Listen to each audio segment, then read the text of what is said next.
Hi, Black Cat Recapped here. Today I am going to explain a comedy movie named The Interview. A young girl from Korea is singing the national song of North Korea, which has mean and aggressive words about the United States. After that, a powerful missile goes up into the air. TV channels all over the United States talk about North Korea's actions and share thoughts about their leader, Kim Jong Un. Dave Skylark, who runs a show about fun stuff called Skylark Tonight, begins his show by talking with Eminem. Dave's friend and the person who helps manage the show, Aaron Rapoport, is in a room where they control everything with the team.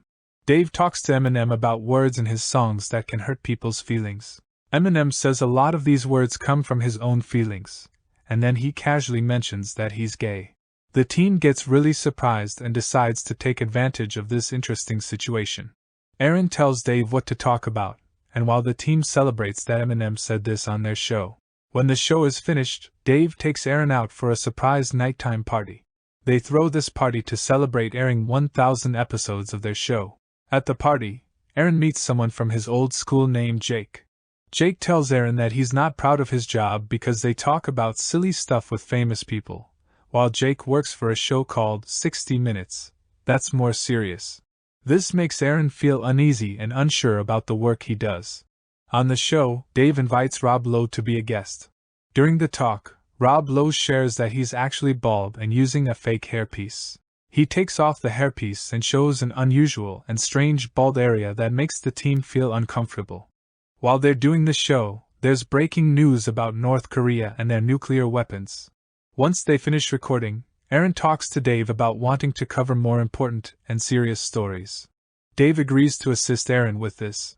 Aaron is speaking on the phone with John Kerry's office to arrange a significant person as a guest. Just then, Dave enters and displays the Wikipedia page about Kim Jong Un. It turns out that Kim Jong Un likes their show, Skylark Tonight. This gives Dave an idea to attempt getting an interview with Kim Jong Un. Aaron agrees with the plan, mentioning that he can contact an office in Korea related to the Olympics.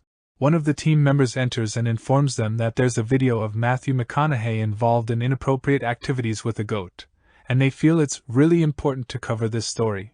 Aaron receives a call from someone representing the DPRK, who invites him to go to China to figure out how they can arrange an interview with Kim Jong Un. Aaron travels to China and hikes up a mountain. He gets extremely tired and collapses, but then a helicopter comes down and wakes him up. Soldiers from Korea come out of the helicopter, and a woman named Suk is with them. She tells Aaron what he needs to do when he meets Kim Jong Un. They provide him with written questions that Dave should ask Kim, and these questions are prepared by Kim's team. After giving him instructions, they leave Aaron there with a small bottle of water. Aaron shares his adventure with Dave and the rest of the team at the studio. Dave gets really happy and proudly announces on live television that he's managed to secure an interview with Kim Jong Un. However, this action leads to criticism from other TV hosts like Seth Meyers and Bill Maher. Dave believes they're just envious of his success. Later on, he and Aaron take ecstasy together. The following morning, agents Lacey and Botwin from the CIA come to meet the guys. Dave becomes interested in Lacey right away as she explains the purpose of her visit. Because they're planning to go to North Korea, the CIA wants them to help in getting rid of Kim Jong Un. The CIA wants this to help create a situation where there's a sudden change in leadership in North Korea, allowing the people to have a better leader. Dave agrees right away, but Aaron takes him aside to another room. He explains that Lacey might be using her appearance to manipulate them into getting involved in this plan, a tactic known as honeypot. Dave and Aaron visit the CIA headquarters where Lacey gives them information about their task. She cautions them that Kim Jong Un is skilled at deceiving others, and there are stories circulating that he doesn't even use the restroom. The strategy they devise involves using a strip laced with ricin to poison Kim when Dave shakes his hand.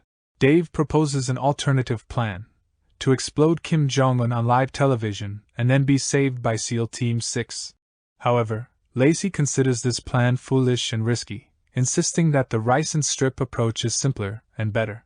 They decide to test the ricin strip with Dave, but he messes it up by inadvertently covering his mouth while sneezing. They leave with the ricin lace strip, which Dave cleverly hides in a pack of gum instead of the bag the CIA provided. He does this because he believes Kim might become suspicious if he sees Dave carrying an unattractive bag. As they exit, a group of cameramen is there, and Dave boasts about meeting Kim and passing something along using a handshake. Dave and Aaron journey to North Korea and are greeted by a large crowd. Suk leads them around the town to counteract the rumors about North Korea's food shortage. As they pass through a supermarket, they notice a plump boy on the street. This is meant to show Dave and Aaron that the people in North Korea aren't suffering from hunger. Suk leads them to Kim's palace and introduces them to Officers Ko and Yu. Yu checks Dave's bag and discovers the rice and lace strip. In a state of panic, Aaron and Dave claim it's just gum. Yu tries it by chewing it and then spitting it out. After this, they're taken to their room, where they use a CIA watch to check for any listening devices.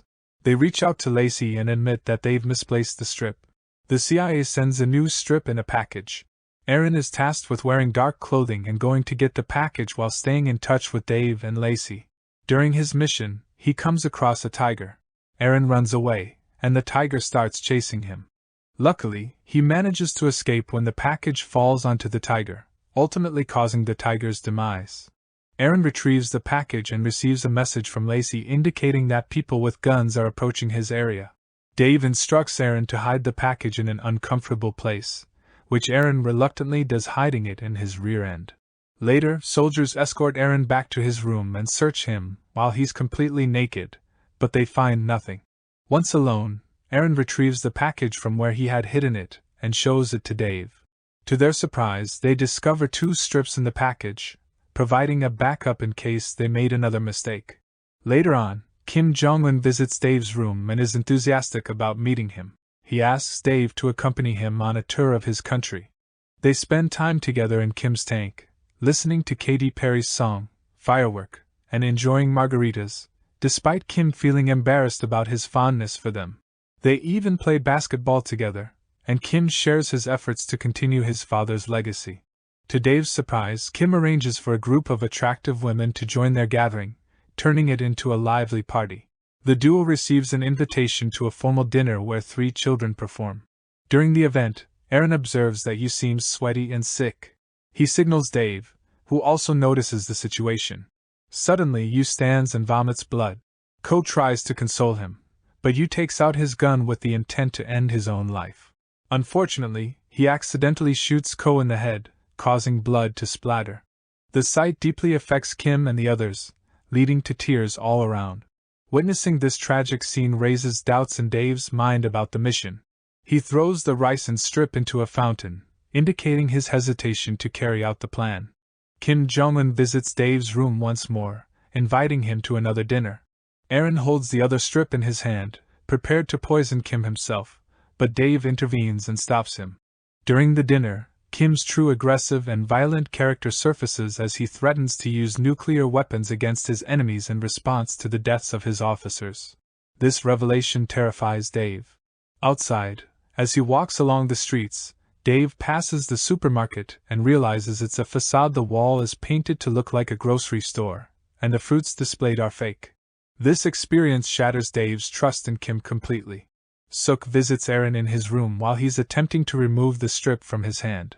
They acknowledge their mutual attraction and begin to engage in a sexual encounter, but they halt when Suk confesses to giving Aaron incorrect information about potato growth earlier.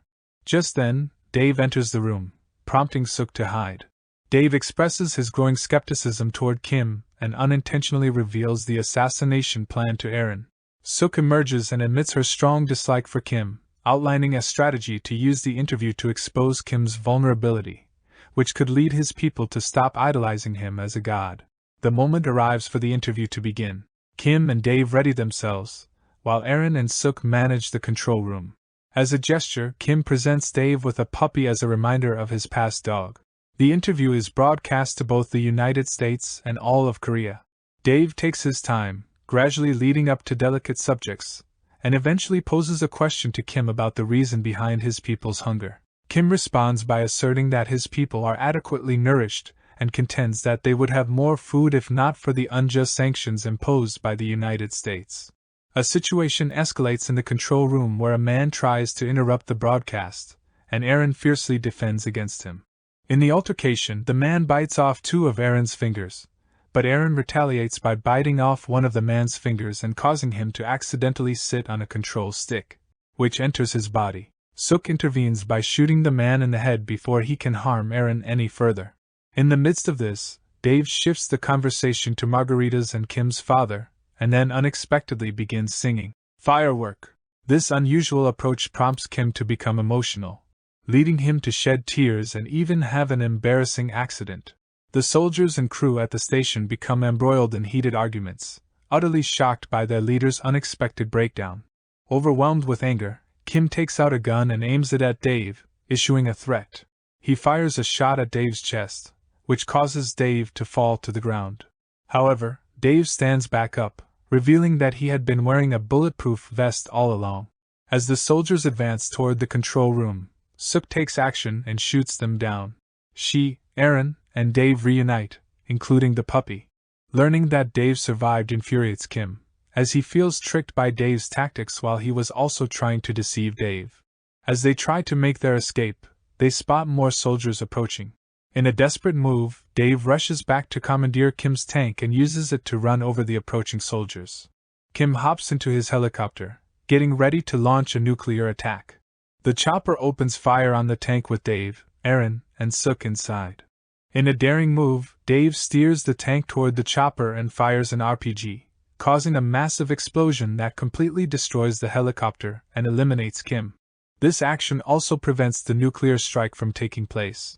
Suk guides Dave and Aaron to a mining tunnel that will lead them west. Before parting ways, Suk and Aaron share a heartfelt and passionate kiss. Dave and Aaron manage to travel a significant distance through the tunnel and are eventually rescued by SEAL Team 6, who bring them back home. As they travel across the sea, Dave and Aaron have a chance to look back on their intense and unforgettable journey. Back in their home country, Dave writes a detailed book that spills all the details about their mission. Meanwhile, North Korea is depicted as flourishing, with the initiation of democratic elections. Aaron maintains a connection with Suk through Skype, even though they are physically apart.